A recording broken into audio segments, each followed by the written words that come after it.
来有关这件的闪兵案，男子团体棒棒糖才打摕到金钟奖，结果其中一个成员小杰4天后的今仔日就互拘提，这个意涵是真深。还有 Energy 这个男子团体思维嘛是去互拘提。这个国防部长顾立雄讲，已经甲3军总病院来检讨到体位认定的标准，了后会来做相关预防的措施。 嗨起来，嗨起来！耶，哪里跑？恭喜你们睽违了好多年，耶！替节目主持人的金钟奖杯，查甫团体棒棒糖，大家拢心火开，大人轮流讲感想。不过当看到小杰无什么发言，新闻到就伫咧得奖后4天，小杰因为闪兵案扣抓。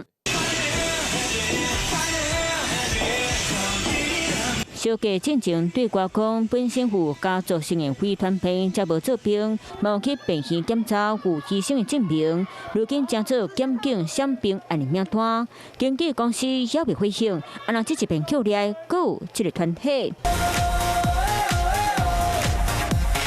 摕到今年金曲上大奖年度歌曲，查甫团体 Energy 全员拢无做兵。许伟当年去地中海兵系免做兵，新闻讲嘛扣列入拘提名单。社经营透过经纪公司回应，因为有8点动工会，先专心拍戏。 之前已经跟三军总医院有做过研讨了，我们会就这个相关体位认定的标准等等，然后还有这个避免有这样子的一个闪兵的情况发生了，我们有做一个相关的一些预防的一些措施。面对国防部点名会重新检讨体位的认定，3总也无回应，安那年底体检敢会变严格？